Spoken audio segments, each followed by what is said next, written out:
comes the 1-2. Strike three, and the Kansas City Royals are writing this magical postseason story. The Kansas City Royals relentless in Baltimore. But Kansas City seems like every night finds a different way to win ball games. The boys in blue now 2 games up in the ALCS. I don't think anybody can stop us right now. Unstoppable. The Moose is loose again. The boys in blue are headed back to Kansas City as America's darlings. This is a miracle. It's going to happen. I can feel it. That's right, we can feel it. The Royals are coming back home after winning the first 2 games in the American League Championship Series. The final score in Baltimore today, 6-4, Karen, and it didn't even take any extra innings. How about that? Talk about the flair for the dramatic, though. I mean, this team is writing a postseason script that has Hollywood green with envy. They haven't lost in the playoffs yet. Now, once again, this game, the Royals did have the lead. They gave it up, only to have it tied in the 9th, and then, as Emerald would say, here's where they had to kick it up a notch. Game tied at 4 in the top of the 9th. Terrence Gore at first base. Alcides Escobar doubles down the right field line. Gore easily scores. The Royals break the tie, taking a 5-4 lead, but hey, they weren't finished yet. Runners at the corners for Lorenzo Cain. He singles to left field. Escobar comes home. The Royals have a 6-4 lead. Then it's up to Greg Holland to keep it. He strikes out the final batter. That's right. The look on his face tells it all. The magic continues. The Royals, as they keep winning, the 4th team in postseason history to start with 6 straight wins. I think we came into this series the underdog, and our guys, you know, they don't really pay much attention to that. I don't think they mind being the underdog because they have a lot of confidence in their abilities. But they're playing their best baseball of the year right now, and it's sure the best time to play it. I say to be here in the playoffs and, you know, enjoying this run that we're on right now, you know, it's a blessing. So got to keep it going, keep fighting, and just keep pushing, find a way to win ball games. Well, no wonder they have become America's team. Right now, let's head out to Baltimore and check in with KMBC9's Johnny Kane. Johnny? When I was walking down to the field, I overheard one Orioles fan tell his friend, you know, it felt like the Royals just wanted it more than we did tonight. Now, that's one fan's perspective, but what I can tell you is that Kansas City continues to amaze in the postseason. They can never be counted out, especially when Baltimore erased the deficit, came back to tie this thing, and we thought for sure we were bound for extra innings again. But a little small ball in the 9th inning as the Royals were able to scratch across 2 runs in that 9th, and they win Game 2 of the American League Championship Series 6-4. We definitely feel like we're going. That's the feeling here, and that's our mindset.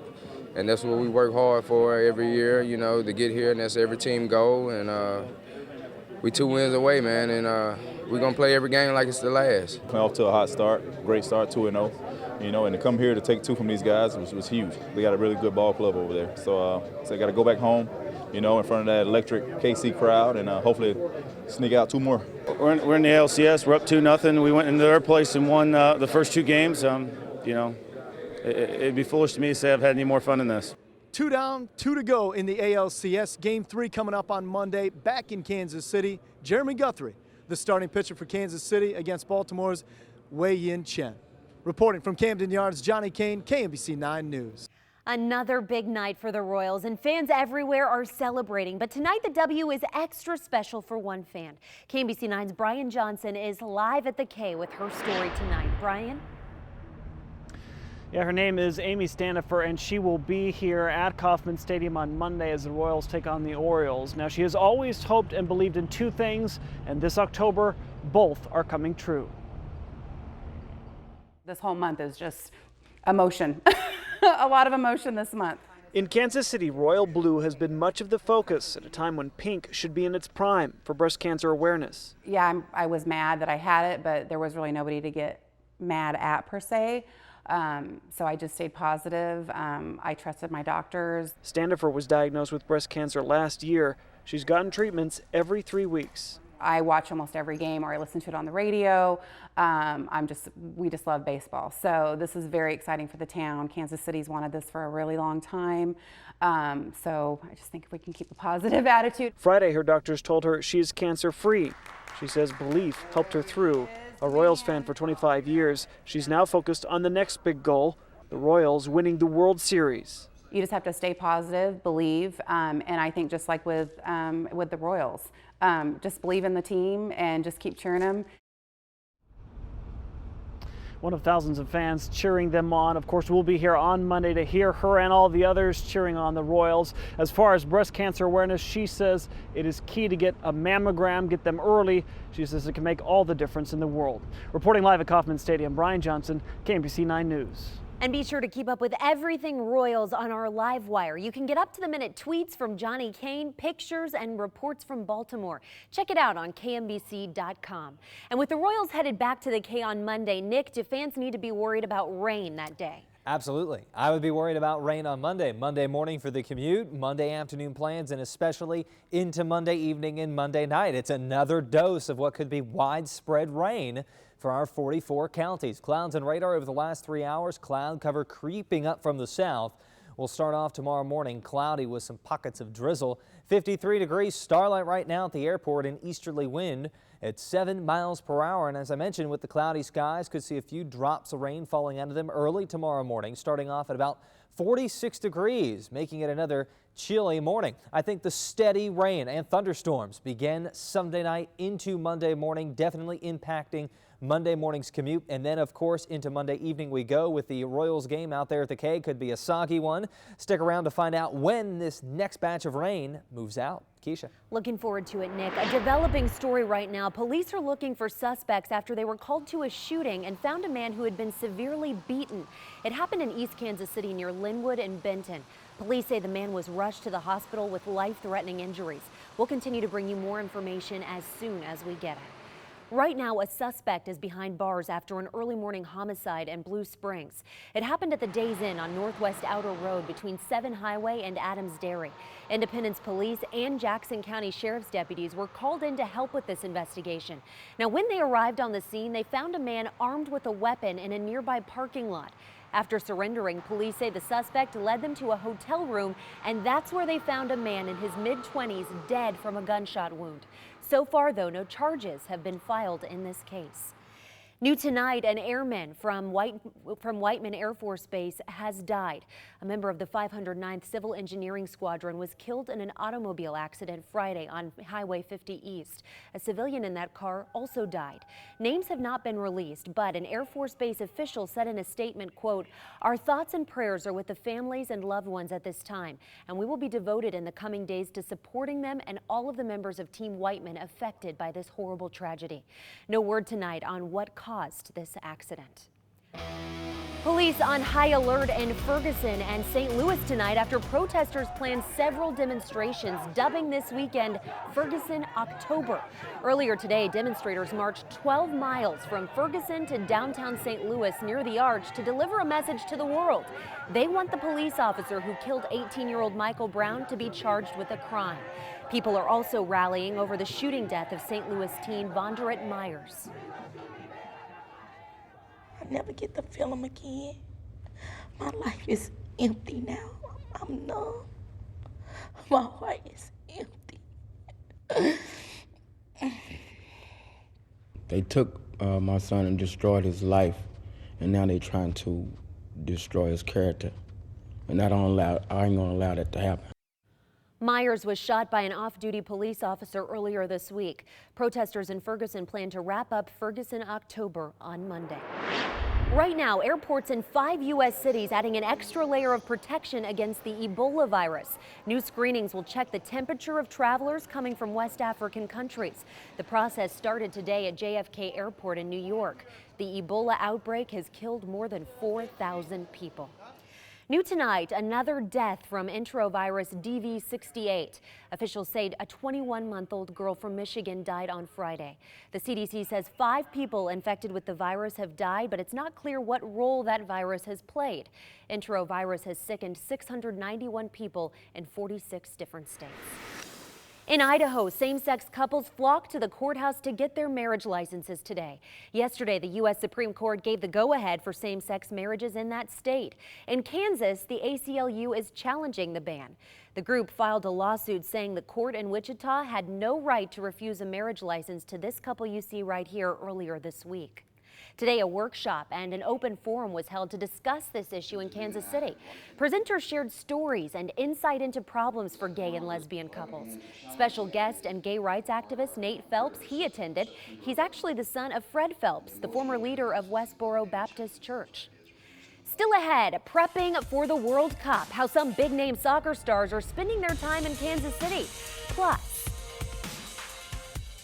I hope you win the next game.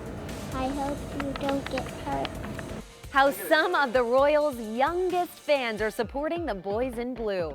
And the year's fiercest storms are packing a 1-2 punch in the eastern part of the globe. The impact they're expected to make. Nick? You know, we ended the work week with widespread rain. Some areas even received over 5 inches of rain. Well, guess what? More heavy rain is on the way for the start of the work week on Monday. We'll detail that flood threat coming up. Happening right now in Midtown, Meyerfest. We've got our own Lynn Jennings getting ready to introduce a band right there. You can see the 2-day festival was planned by St. Peter's Parish. Tonight, the block party fun continues until 11 o'clock, so you still have a chance to get out there and enjoy the live bands and all of the food. Several of Casey's favorite food trucks are there tonight. And we love getting your Royals pictures. Check out 4-month-old Marin Hume sporting her Royals gear, so cute. And also, here's baby Miles already in his Royals blue. Danielle Hernandez is cheering for the Royals from halfway around the world. Here she is all the way in Abu Dhabi. We want to see your Royals pictures too. Upload them to our You Local page on KMBC.com. Some of the Royals' youngest fans showing support for the boys in blue today. You just saw some of them. Students from St. Patrick's School in the Northland delivered more than 200 cards, letters, poems, and signs to the Royals players to thank them for their success. Teachers at the school are incorporating the Royals' postseason run into their language arts curriculum, giving students a fun way to practice their writing and their handwriting skills. I hope you win the next game. I hope you don't get hurt. Somebody wrote a poem about Butler stealing that base. It was so cute. It's like, I know it was a long run, but you made it. Royals, white and blue, Billy Well, Butler. the preschool students got in the act too, adding their handprints on a high five to the Royals banner. The St. Patrick's School teaches students all the way up through 8th grade. The Overland Park Soccer Complex went pink today, all for the breast cancer awareness. Thousands of girls from around the country are in the metro for the Midwest All-Girls Soccer Tournament. Players used pink soccer balls, they wore pink shirts and vests, even the flags were pink.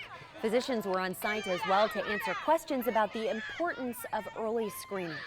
And speaking of soccer, the U.S. women's national team is spending the week in Kansas City training for their World Cup qualifying matches. Today, the team made a stop at Oklahoma Joe's, and they did not hesitate to try it all. Take a look. Star forward Abby Wambach tweeted, "I seriously love the ribs at Oklahoma Joe's. I did also get brisket and pulled pork and onion rings and fries and dirty rice." She's a girl after my own heart. Alex Morgan, also making a stop by the plaza, tweeted out this picture of today's zombie walk for hunger, saying, "Never a dull moment in Kansas City." And that's the truth. The team takes on Trinidad and Tobago Wednesday at Sporting Park. Progress in California tonight as firefighters gain the upper hand on a wildfire that's burning along Interstate 80 near Sacramento. Fire officials say the blaze is now 55% contained. It's damaged nearly a dozen homes and it's threatened thousands. Right now, the cause of that fire is under investigation, but officials have said they believe that it was started by human activity. Right now, some serious storms brewing near Japan and India. Already known as the year's fiercest storm, Typhoon Fangfang is heading toward Japan's southern islands. Right now, the death toll from that storm is at 9. The storm is expected to bring winds of up to 100 miles per hour. That storm now has a rival near southeastern India. Cyclone Hudhud is expected to make landfall on Sunday with really heavy rains and damaging winds. Nick, you are always keeping track of these storms around the world. What are your thoughts on these? You know, they're big. I mean, they're big, they're ugly, really slow-moving, massive systems. You know, in the Indian Ocean, they're called cyclones. Out in the Pacific, they're called typhoons. In the Atlantic Basin, they're called hurricanes. And we haven't really seen any in the Atlantic Basin this year. It's been a bit of a weird year. It's all in the Pacific. Sometimes those storms, we see some of the effects here. That's right. They kind of come up through the Pacific, the Baja Peninsula, California. Right. That system came up here. We had some tropical moisture last week from Simon that came through. gave us a very wet ending to our work week. Coming in on Monday, just good old-fashioned rain from a cold front. It's going to be pretty heavy in some areas. I think we could pick up another 1 to 2 inches. Widespread rain all day long. I am just the messenger. Clouds and radar over the last 3 hours. The gray there south of Kansas City. It's been a persistent area of mid-level clouds. Overnight tonight, we'll see some more low-level clouds developing and thickening up across the area for your start Sunday. To the north and the west, look at all this puny rain up here. Well, guess what? That is the beginnings of Monday's storm system, and it is going to be a big storm system, cutting right across the Rocky Mountains down to Texas, so it's going to really dig south. And when storm systems dig south or amplify, sometimes they can slow down, they can stall out over an area and bring rain for a long period of time. I think this one is going to do that on Monday, and as I mentioned, an additional 1 to 2 inches, maybe even some higher amounts, could be realized by early Tuesday morning. Starting off tomorrow morning, Sunday cloudy with some pockets of drizzle possible. The atmosphere will begin to saturate Sunday night into Monday morning. Monday morning's commute looks very wet. Heavy rain, possibly some thunderstorms. That rain will last throughout Monday afternoon into the evening. It will slowly begin to taper off toward Tuesday morning. And you're saying, Nick, well, what about that Royals game? That's in between here and here. We'll get to that in just a minute. Downtown Marriott Hotel, current temperature is 53 degrees with starlight and an easterly wind, pretty light, 7 miles an hour. 44 in St. Joe, 50 in Chillicothe. Look how those clearer skies and dry air is allowing the air temperature to drop faster, especially in St. Joe. Compare that to, say, Belton. Down here in the cloud cover we just showed, they're at 56 degrees. Cloud cover tends to slow the cooling process overnight. Clear skies, dry air tends to accelerate it. 40 for an overnight low in Maryville, 44 in Trenton, 47 in Marshall. So there's your cloud deck where we have the warmer conditions. That's where we're also more than likely going to see some light drizzle tomorrow morning. Mostly cloudy skies for tomorrow afternoon. Don't worry, you'll see the sun here and there. Highs climbing in to the mid and upper 60s. And I hate painting the area in just one color. Kind of looks bland, but you know, I think this is likely. This is in our likely category, 60 to 90% of widespread rain beginning Sunday night through Monday morning, through Monday afternoon, possibly going all the way in to Monday evening. So prepare for rain for this Royals game. Showers likely for the first pitch at 7:07. It will be chilly. Hopefully the rain begins to taper off by the end of the game. And a lot of the damage is going to be done throughout the day. They're going to do their best to keep the K dry. That's how it looks right now. Plan ahead. 46 degrees, cloudy skies with some drizzle possible. 59 degrees for lunchtime. The mostly cloudy sky, and again, the steady rain will hold off until the evening hours of Sunday. More than likely Sunday night into early Monday morning. That's when we're going to get into the thick of things off and on throughout the day. And I'll tell you what, the cloud cover and the rain is going to do a number on the temperatures, and also the northerly winds will be howling on Monday. You know, if this was late November, that would be a big winter storm. Sign of the time, sign of the season. Tuesday, finally, that system slowly moves away, and by Wednesday, there's the day you want to take your vacation day. Mostly sunny skies, 70 degrees. So the rest of the work week finally looks dry. So maybe all this rain, cooler conditions, and the sunshine, we get the fall foliage going here in Kansas City. It's going to be worth it, it looks like. I think it will be. All right, thanks, Nick. Well, in Commitment 2014 coverage tonight, KMBC 9 News is featuring the race for the Missouri 4th District congressional race. The Missouri 4th extends from Cass County through portions of mid-Missouri. Incumbent Republican Vicki Hartzler is facing challengers Democrat Nate Irvin and Libertarian Herschel Young. First, that we need to repeal and replace the health care law that right now is hurting people. I hear stories almost on a weekly basis from families in our district that are having their premiums just skyrocket. Right now, our corporate taxes are somewhere between 35 and 39% and on the corporation profits. That's 17%. And will, if we stop all the subsidies and everything, and will more than cover all expenses that the United States needs. And we can do that for the individuals, for the corporations, we can do it for everyone. One thing that we could do is have a federal angel investors tax credit program, much like they do, say, in New York or Connecticut and several states, but those are the two that really got it started, where you give a tax break to investors who invest in a brand new company who create more than 25 jobs on the first year, 2 years, 5 years, whatever it might be. Election Day is only 30 days away, and you can see those candidate interviews on our website right now at KMBC.com. Just check out the politics section. We'll be right back. All right, there's the Royals forecast for Monday. We don't like seeing that rain in there, especially for the start of the game, tapering off hopefully by the 7th. But right now, I'm not that optimistic on great weather conditions for this game. Things are more than likely going to change, but right now it looks wet. It definitely looks wet throughout all of Monday. I mean, that's for sure. Okay, well, we're keeping our fingers crossed. Thanks, Nick. Thanks for joining us. We will see you on KMBC after the race tonight.